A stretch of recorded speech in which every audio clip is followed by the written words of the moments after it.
वासुदेवं सर्वं श्रीहरि नमस्तुभ्यं। श्रीमद्भगवत महापुराण नवम स्कंद तीसरा अध्याय। महर्षि च्यवन और सुकन्या का चरित्र। राजा शर्याति का वंश। श्री शुकदेव जी कहते हैं, परीक्षित, मनुपुत्र राजा शर्याति वेदों का निष्ठावान विद्वान था। उसने अंगीरा गोत्र के ऋषियों के यज्ञ में दूसरे दिन का कर्म बतलाया था। उसकी एक कमल लोचना कन्या थी, उसका नाम था सुकन्या। एक दिन राजा शर्याति अपनी कन्या के साथ वन में घूमते घूमते च्यवन ऋषि के आश्रम पर जा पहुंचे। सुकन्या अपनी सखियों के साथ वन में घूम घूमकर वृक्षों का सौंदर्य देख रही थी। उसने एक स्थान पर देखा कि बाम्बी दीमकों की एकत्रित की हुई मिट्टी के छेद में से जुगनू की तरह दो ज्योतियां दिख रही हैं। देव की कुछ ऐसी ही प्रेरणा थी। सुकन्या ने बाल सुलभ चपलता से एक कांटे के द्वारा उन ज्योतियों को भेद दिया। इससे उनमें से बहुत सा खून बह चला। उसी समय राजा शर्याति के सैनिकों का मलमूत्र रुक गया। राजा शर्याति को यह देखकर बड़ा आश्चर्य हुआ। उन्होंने अपने सैनिकों से कहा, अरे तुम लोगों ने कहीं महर्षि च्यवन जी के प्रति कोई अनुचित व्यवहार तो नहीं कर दिया? मुझे तो यह स्पष्ट जान पड़ता है कि हम लोगों में से किसी न किसी ने उनके आश्रम में कोई अनर्थ किया है। तब सुकन्या ने अपने पिता से डरते डरते कहा, पिताजी, मैंने कुछ अपराध अवश्य किया है। मैंने अनजान में दो ज्योतियों को कांटे से छेद दिया। अपनी कन्या की यह बात सुनकर शर्याति घबरा गए। उन्होंने धीरे धीरे स्तुति करके बाम्बी में छिपे हुए च्यवन मुनि को प्रसन्न किया। तदंतर च्यवन मुनि का अभिप्राय जानकर उन्होंने अपनी कन्या उन्हें समर्पित कर दी और इस संकट से छूटकर बड़ी सावधानी से उनकी अनुमति लेकर वे अपनी राजधानी चले आए। इधर सुकन्या परम क्रोधी च्यवन मुनि को अपने पति के रूप में प्राप्त करके बड़ी सावधानी से उनकी सेवा करती हुई उन्हें प्रसन्न करने लगी। वह उनकी मनोवृत्ति को जानकर उसके अनुसार ही बर्ताव करती थी। कुछ समय बीत जाने पर उनके आश्रम पर दोनों अश्विनी कुमार आए। च्यवन मुनि ने उनका यथोचित सत्कार किया और कहा कि आप दोनों समर्थ हैं, इसलिए मुझे युवा अवस्था प्रदान कीजिए। मेरा रूप एवं अवस्था ऐसी कर दीजिए जिसे युवती स्त्रियां चाहती हैं। मैं जानता हूँ कि आप लोग सोमपान के अधिकारी नहीं हैं, फिर भी मैं आपको यज्ञ में सोम रस का भाग दूंगा। वैद्य शिरोमणि अश्विनी कुमारों ने महर्षि च्यवन का अभिनंदन करके कहा, ठीक है, और इसके बाद उनसे कहा कि यह सिद्धों के द्वारा बनाया हुआ कुंड है, आप इसमें स्नान कीजिए। च्यवन मुनि के शरीर को बुढ़ापे ने घेर रखा था। सब और नसें दिख रही थी। झुर्रियां पड़ जाने एवं बाल पक जाने के कारण वे देखने में बहुत भद्दे लगते थे। अश्विनी कुमारों ने उन्हें अपने साथ लेकर कुंड में प्रवेश किया। उसी समय कुंड से 3 पुरुष बाहर निकले। वे तीनों ही कमलों की माला, कुंडल और सुंदर वस्त्र पहने एक से मालूम होते थे। वे बड़े ही सुंदर और स्त्रियों को प्रिय लगने वाले थे। परम साध्वी सुंदरी सुकन्या ने जब यह देखा कि ये तीनों ही एक आकृति के तथा सूर्य के समान तेजस्वी हैं, तब अपने पति को न पहचान कर उसने अश्विनी कुमारों की शरण ले ली।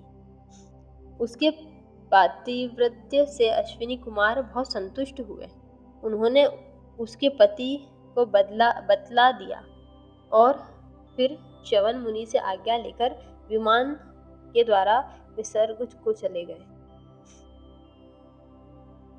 कुछ समय के बाद यज्ञ करने की इच्छा से राजा शर्याति च्यवन मुनि के आश्रम आए। वहां उन्होंने देखा कि उनकी कन्या सुकन्या के पास एक सूर्य के समान तेजस्वी पुरुष बैठा हुआ है।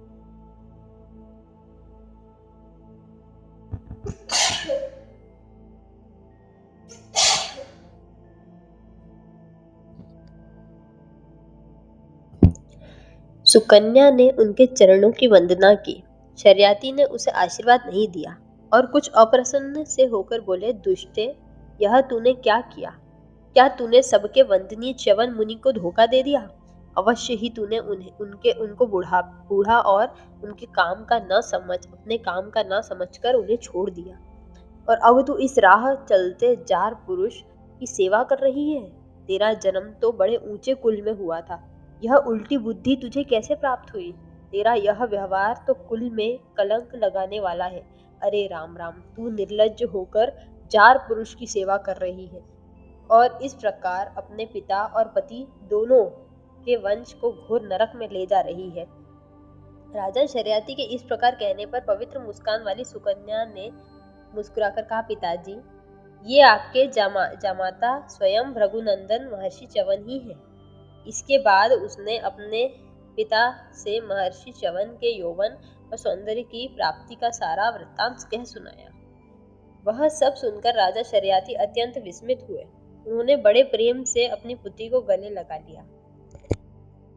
महर्षि च्यवन ने वीर शर्याती से सोम यज्ञ का अनुष्ठान करवाया और सोमपान के अधिकारी न होने पर भी अपने प्रभाव से अश्विनी कुमारों को सोमपान कराया।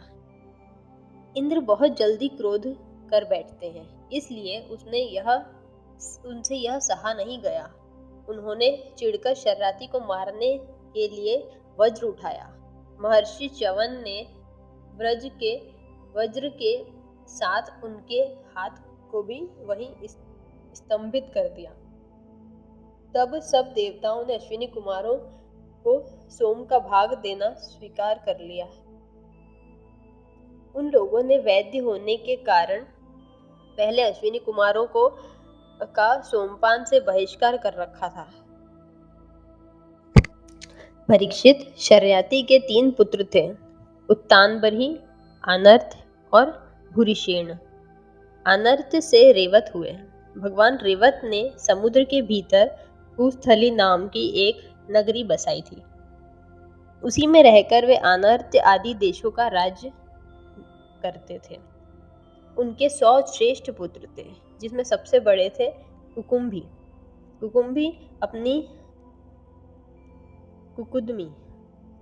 कुकुदमी अपनी कन्या रेवती को लेकर उसके लिए वर पूछने के उद्देश्य से ब्रह्मा जी के पास गए।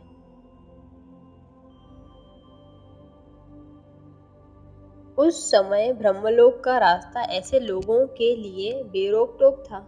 ब्रह्मलोक में गाने बजाने की धूम मची हुई थी।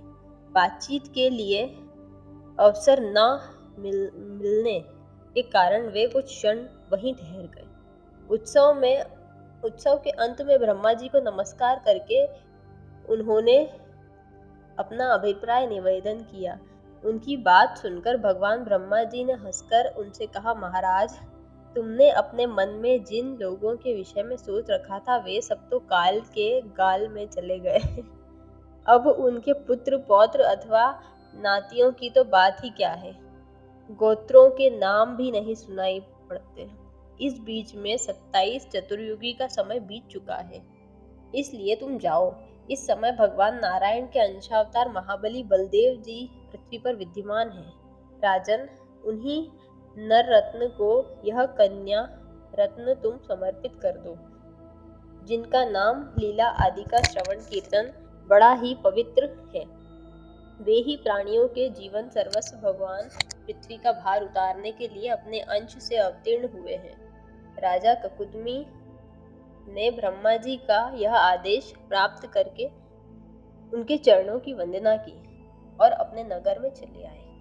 उनके वंशजों ने यक्षों के भय से नगरी छोड़ दी थी और जहां तहां यूं ही निवास कर रहे थे।